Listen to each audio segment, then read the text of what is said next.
नमस्कार दोस्तों, कैसे हैं आप सब लोग। देखिए आज के इस वीडियो में हम लोग स्टार्ट करने वाले हैं पोर्शन आपके माइक्रोबायोलॉजी का। और इसके अंदर जो मैं सबसे पहले टॉपिक जो टारगेट कर रहा हूँ वो है प्रोटोजोआ।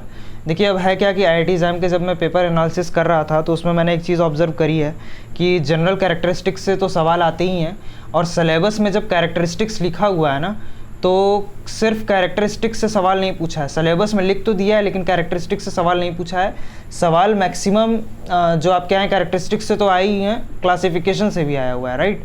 क्लासिफिकेशन से भी सवाल बहुत सारे पूछे गए हैं, तो आप लोगों को ध्यान देना होगा। क्लासिफिकेशन ही पढ़ना है, जिसकी मैं नेक्स्ट पार्ट अगले वीडियो में लेकर के आऊँगा। और सबसे ज़्यादा मोस्ट इम्पॉर्टेंट जो फॉर्म है इसका वो है पैथोजेनिक फॉर्म, राइट। कि ये इन्फेक्शन कैसे कैसे कॉज करता है, पूरी लिस्ट मैंने तैयार की है, मैं नेक्स्ट वीडियो में बताऊंगा। पहले आप कैरेक्टरिस्टिक जानिए, क्योंकि कैरेक्टरिस्टिक आप प्रोटोजोआ की नहीं जानेंगे, वायरस की नहीं जानेंगे, बैक्टीरिया की नहीं जानेंगे, तो आप फिर आगे कैसे मतलब उसको समझ पाएंगे, और उससे जो डिजीज़ कॉज होती है, जो एक्चुअल उसका मैकेनिज्म होता है वो आप समझ नहीं पाएंगे, राइट। तो सबसे पहला देखिए, मैंने इसको पढ़ा रखा है लेकिन उसको मैंने CUET के प्रिपरेशन के लिए पढ़ाया था, लेकिन ये मैं IIT एग्जाम के लिए के पर्सपेक्टिव से इसको ज़्यादा आपको समझाने के लिए आया हूँ, ठीक है। तो अब मैं जो सबसे पहले जो इसकी इंपॉर्टेंट कैरेक्टरिस्टिक होती है वो ये है कि ये जो है माइक्रोस्कोपिक होते हैं, राइट। अब ये इतना तो पता ही होगा आप लोगों को कि ये माइक्रोस्कोपिक होते हैं, और मतलब कि बहुत स्मॉल ऑर्गेनिज्म होते हैं जो कि नेकेड आइज से नहीं दिख सकते, ठीक है। Ordinarily not visible with a microscope. दूसरा जो कैरेक्टरिस्टिक है इसका दोस्तों वो ये है कि बहुत ही ज़्यादा ये सिंपलेस्ट होते हैं, बिल्कुल टेंशन लेने की ज़रूरत नहीं है दोस्तों। अब जो इन सबों के नोट्स हैं ना, ये आपको जो है इंस्टाग्राम पे या फिर अगर टेलीग्राम पे नहीं मिल पाती है तो इंस्टाग्राम पे मिल जाएगी, लेकिन आप लोग फॉलो ही नहीं कर रहे हैं दोस्तों। सब्सक्राइबर्स इतने हो चुके हैं, 350 के लगभग सब्सक्राइबर्स हो चुके हैं, लेकिन उस पर देख रहे हैं फॉलोवर्स एक भी नहीं हुए हैं। तो फॉलो करिए दोस्तों उसको, क्योंकि इसमें आप ही का फ़ायदा होना है। क्योंकि मैं सोशल मीडिया पर तो आने ही वाला नहीं था, मैं बस सोचा कि सारी चीज़ें एक ही प्लेटफॉर्म पर प्रोवाइड की जाए, बट इतना आप लोगों ने रिक्वेस्ट किया था तो मैंने बना दिया। अब आप लोग उसको फुलफिल भी नहीं कर रहे हैं, मैंने तो बना दिया लेकिन आप लोग जो है फॉलो नहीं कर रहे हैं। फॉलो कर लीजिए, ठीक है। ये जो है क्या होते हैं, सिंपलेस्ट होते हैं और बहुत ज़्यादा क्या होते हैं, प्रिमिटिव होते हैं, राइट। तो ये प्रिमिटिव भी होते हैं और सिंपलेस्ट भी होते हैं। और इसमें जो सबसे मोस्ट इंपॉर्टेंट पॉइंट है वो ये है कि इनके अंदर प्रोटोप्लाज्मिक ग्रेड ऑफ ऑर्गेनाइजेशन होता है, right. Protoplasmic grade of organisation होता है, राइट।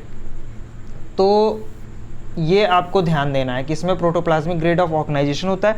और बॉडी क्या होती है इनकी, तो बॉडी जो होती है इनकी वो जो है यूनिसेलुलर होती है, राइट। इनकी बॉडी क्या होती है, तो यूनिसेलुलर होती है, ठीक है। अब उसमें क्या होता है, जिसमें 1 और मोर न्यूक्लियाई हो सकते हैं, 1 और मोर न्यूक्लियाई, राइट, 1 और मोर न्यूक्लियाई। तो 1 होंगे तो दोस्तों मोनोमॉर्फिक, एक single body form, right. Monomorphic उसको क्या बोलेंगे, तो हम लोग मोनोमॉर्फिक बोलेंगे। और अगर 2 होंगे दोस्तों तो क्या बोलेंगे, डाईमॉर्फिक। तो ये दोनों ही फॉर्म में पाए जा सकते हैं, राइट। तो ये बात हुई। तो एक मोनोमॉर्फिक फॉर्म में भी हो सकते हैं, एक डाईमॉर्फिक फॉर्म में भी होते हैं। पॉइंट नंबर 4 जो आपको कैरेक्टरिस्टिक याद रखनी है वो ये क्या होते हैं कि सॉलिटरी हो सकते हैं, अकेले पाए जा सकते हैं ये, ठीक है, या फिर कॉलोनीज़ में भी पाए जा सकते हैं, राइट। तो ये बात आपको याद रखनी है, सॉलिटरी भी हो सकते हैं, कॉलोनीज़ में भी पाए जाते हैं, जिसमें इंडिविजुअल जो है एक जैसे भी दिख सकते हैं। इंडिविजुअल्स जो होते हैं इसमें वो सेम भी हो सकते हैं, या फिर आपका जो है डिफरेंट भी हो सकते हैं, या फिर इंडिपेंडेंट आप कह लीजिए, इंडिपेंडेंट। तो अकेले भी पाए जा सकते हैं, इंडिपेंडेंट सेम दिखने वाली है, अलग अलग भी, ठीक है। बॉडी सिमेट्री जान लीजिए कैसी होती है इनकी, तो बाइलेटरली सिमेट्रिकल हो सकते हैं, रेडियल या स्फेरिकल भी हो सकते हैं, ठीक है। बाइलेटरल भी हो सकता है बॉडी ऑर्गेनाइजेशन, रेडियल भी हो सकता है दोस्तों, और ये आपका स्फेरिकल भी हो सकता है, ठीक है। बात समझ में आई। तो ये थी जनरल कैरेक्टरिस्टिक्स इसकी, जो मैंने बेसिक्स जो आपकी कैरेक्टरिस्टिक है वो बताने की कोशिश करी है। और मैंने एक और चीज़ बताने की कोशिश करी है, जो चीज़ें एग्ज़ाम में आ चुकी हैं, ठीक है। मैंने उन सब पॉइंट्स को कलेक्ट किया है इसमें। फिर इसमें क्या होता है दोस्तों की बॉडी, या तो वो जो है पॉइंट नंबर 6 होगा, ये बॉडी नेकेड भी हो सकती है, या फिर इनकी बॉडी प्रोटेक्टिव कवरिंग से जो है ढकी होती है दोस्तों, जिसको हम लोग बोलते हैं पेलिकल। आप सुने होंगे ज़रूर, ठीक है, पेलिकल से, राइट। तो और इनके अंदर जो पेलिकल तो एक फॉर्मेट हो ही सकता है, या फिर आपका जो है शेल्स भी हो सकते हैं इसके अंदर, ठीक है, हार्ड शेल्स, एक्सोस्केलेटन्स, ठीक है दोस्तों। तो ये भी होता है इसके अंदर। पॉइंट नंबर 7 ये है दोस्तों कि बॉडी फॉर्म यूजुअली या तो कांस्टेंट हो सकती है या फिर इन्वायरमेंट के साथ चेंज भी हो सकती है। तो बॉडी फॉर्म इसकी क्या हो सकती है, बॉडी फॉर्म जो होती है इसकी ये चेंज भी हो सकती है, change with respect to environment, right, with respect to environment, या फिर कांस्टेंट भी रह सकती है। तो इसको जो है आप नोट कर लीजिएगा। पॉइंट नंबर 8 ये है दोस्तों कि सिंगल सेल बॉडी परफॉर्म करती है सारे एसेंशियल और वाइटल एक्टिविटीज़ इनकी, ठीक है। तो इसीलिए इनके अंदर क्या पाया जाता है, फिजियोलॉजिकल डिवीज़न ऑफ लेबर, ठीक है। तो अगर ये पूछे कि कौन से जो आपका एनिमल किंगडम में जो ऐसा मेंबर है जिसके अंदर फिजियोलॉजिकल डिवीज़न ऑफ लेबर पाया जाता है, पूछ देता है इस तरीके से, तो आप जो है करेक्ट आंसर क्या मारेंगे, प्रोटोजोआ मारेंगे, राइट। तो आपका इसमें लोकोमोटर ऑर्गन जो होते हैं इसके, जिससे वो मूव करता है, लोकोमोटर ऑर्गन्स जो होते हैं इसके दोस्तों, वो आपके स्यूडोपोडिया हो सकता है, राइट, स्यूडोपोडिया हो सकता है, या फिर विप लाइक फ्लैजेला, ठीक है, विप लाइक फ्लैजेला, राइट, ये हो सकता है आपका। या फिर इसमें हेयर लाइक सीलिया भी हो सकते हैं दोस्तों, हेयर लाइक सीलिया, ठीक है। तो इन सारी चीज़ों से वो क्या करता है, मूव करता है। तो दोस्तों इतना कॉन्सेप्ट आपका क्लियर हो गया होगा। अब देखिए हम लोग अगला पॉइंट डिस्कशन करेंगे। अगले पॉइंट में मैं न्यूट्रिशन को जो है टारगेट करूँगा। तो दोस्तों जो न्यूट्रिशन होती है ना, इनमें न्यूट्रिशन जो होती है वो आपकी होलोफिटिक हो सकती है, होलोफिटिक बोले तो प्लांट लाइक, राइट, होलोफिटिक हो सकती है, प्लांट लाइक, ठीक है। और ये जो है सेप्रोजोइक भी होते हैं, सेप्रोफाइट्स की तरह बिहेव कर सकते हैं, सेप्रोजोइक। एक सेकंड दोस्तों, इसको मैं हटा देता हूँ, ये थोड़ा सा स्पेलिंग गलत हो गई है। देखिए दोस्तों सेप्रोजोइक भी ये पाए जा सकते हैं। तो एक तो होलोफिटिक हो गया, एक हो गया आपका दोस्तों सेप्रोजोइक, और आपका एक हो गया पैरासिटिक, राइट, पैरासिटिक।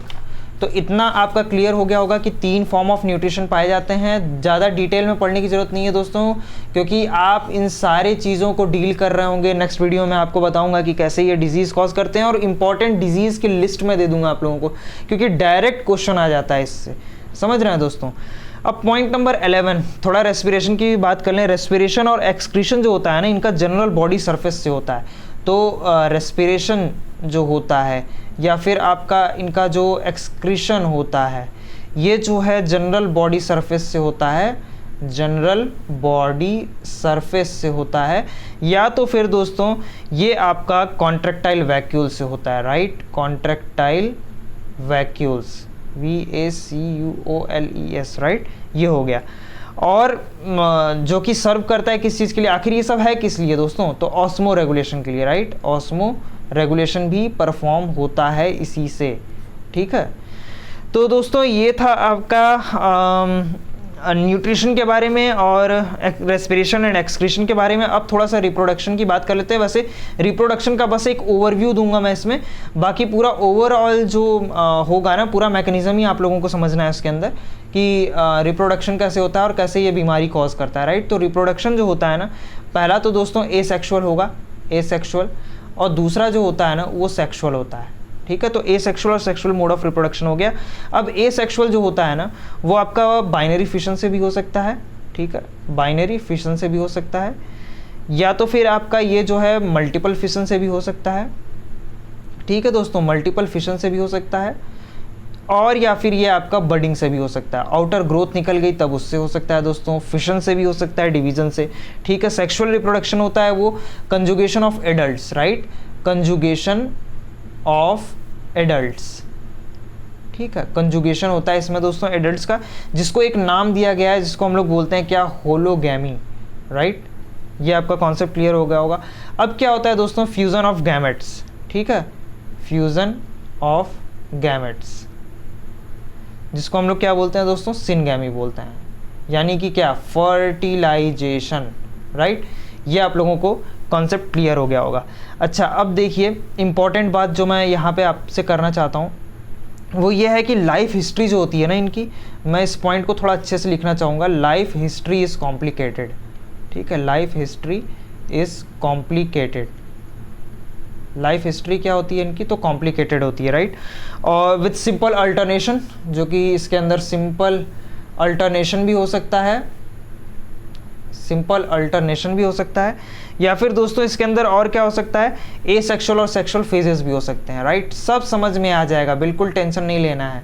ये सारी चीज़ें जो है सब अगले वीडियो में मैं आपको बताऊंगा डिटेल में कि कैसे जो है ये डिजीज़ कॉज करता है, राइट। एनसिस्टमेंट होती है इनके अंदर, ठीक है, एनसिस्टमेंट होती है जिसमें जो है ये एक प्रॉपर तरीके से प्रोटेक्शन प्रोवाइड करती है इसको। एनसिस्टमेंट होगी जो कि क्या करती है दोस्तों, अनफेवरेबल कंडीशन में इसको क्या प्रोवाइड करती है, तो प्रोटेक्शन प्रोवाइड करती है। ये अनफेवरेबल कंडीशन में होती है और इसको क्या ज़रूरत पड़ती है दोस्तों, तो टेम्परेचर TEMPERATURE टेम्परेचर और जो है दोस्तों मॉइस्चर की ज़रूरत पड़ती है, ठीक है, अनफेवरेबल कंडीशन में। पॉइंट नंबर 15 जो है दोस्तों वो ये है कि ये जो है फ्री लिविंग प्रोटोजोआ होते हैं जो कि एक्वेटिक होते हैं, ठीक है दोस्तों। अब ये पाए कहाँ जाते हैं, तो देखिए मैं एक बात लिख दूं, तो ये फ्री लिविंग में ही हो सकते हैं और ये आपके कमेंसल भी हो सकते हैं, हर जगह पाए जाने वाले, ठीक है। और आपके ये क्या हो सकते हैं, मैंने पहले ही बताया, ये पैरासिटिक भी हो सकते हैं। इसकी आपको एक प्रॉपर नोट्स मिल जाएगी दोस्तों इंस्टाग्राम पेज पे और आपको टेलीग्राम में मिल जाएगी, ठीक है। सिंगल सेल इंडिविजुअल होते हैं ये। और बॉडी, एक चीज़ याद रखिएगा दोस्तों, बॉडी जो है सोमैटोप्लाज्म और जर्म प्लाज्म में डिफरेंशिएटेड नहीं होती है दोस्तों। सोमैटोप्लाज्म और जर्म प्लाज्म में डिफरेंशिएटेड नहीं होती है। अब आपको मैं डिफरेंस बता दूं क्या होता है। जर्म प्लाज्म का मतलब ये होता है कि प्रोटोप्लाज्म जो जर्म सेल्स का बना हो, ठीक है, वो प्रोटोप्लाज्म जो जर्म सेल्स का बना हो उसे हम लोग क्या बोलते हैं, तो जर्म प्लाज्म बोलते हैं। और वो प्रोटोप्लाज्म जो किसका बना हो, सोमैटिक सेल्स का बना हो, राइट, तो उसे हम लोग क्या बोलते हैं, सोमैटोप्लाज्म बोलते हैं। तो दोस्तों ये थोड़ा सा ओवरव्यू देना चाह रहा था मैं कि माइक्रोबायोलॉजी का पोर्शन स्टार्ट हो चुका है। अब इसमें हम लोग थोड़ा सा डिजीज कॉजिंग ऑर्गेनिजम्स, फिर माइक्रो ऑर्गेनिजम्स के बारे में डील कर रहे होंगे, कुछ इंपॉर्टेंट वायरसेस, बैक्टीरिया और प्रोटोजोआ तो दोस्तों बहुत ही इंपॉर्टेंट है। और IIT एग्जाम थोड़ा सा यहाँ पे गेम खेल देती है कि जनरल कैरेक्टरिस्टिक्स ऑफ प्रोटोजोआ। अब मैं आपको 1-2-3 क्वेश्चन दिखाऊंगा जिससे क्वेश्चन डायरेक्टली जो है क्लासिफिकेशन से पूछ दिया गया है, पैरासिटिक फॉर्म से पूछ दिया गया। मान लीजिए पैरासिटिक फॉर्म तो दिया हुआ है सिलेबस में कि आएगा, लेकिन क्लासिफिकेशन का तो कहीं जिक्र ही नहीं है, तो इन्होंने दे दिया है। तो दोस्तों आप लोग से एक थोड़ी सी मेरी शिकायत है, आप लोग वीडियो को लाइक नहीं कर रहे हैं, शेयर नहीं कर रहे हैं, प्लीज़ कर दीजिए। आप लोगों के लिए मेहनत की जा रही है इतनी, और बिना किसी भेदभाव के, बिना किसी जो है उस चीज़ के कि भाई आपसे कुछ पैसा ले लिए, पढ़ा दिया आपको, फिर आपसे कुछ जो है इंक्रीमेंट कर लिया, ऐसा कुछ नहीं है। मोटिव सिर्फ सिंपल है कि जितना ज़्यादा से ज़्यादा फ्री कंटेंट प्रोवाइड कर दिया जाए। स्पेशली ऐसा नहीं है IIT जैम के लिए, सिर्फ सारे जितने भी बायोलॉजी के कोर्स हैं कोई भी मुफ्त में नहीं, मतलब पैसे से नहीं होना चाहिए, सब कुछ फ्री में होना चाहिए, राइट। तो दोस्तों अगर वीडियो अच्छी लगी हो तो वीडियो को लाइक कर दीजिए, चैनल को सब्सक्राइब कर दीजिए और वीडियो के एंड तक बने रहने के लिए आप सभी लोगों का बहुत बहुत धन्यवाद।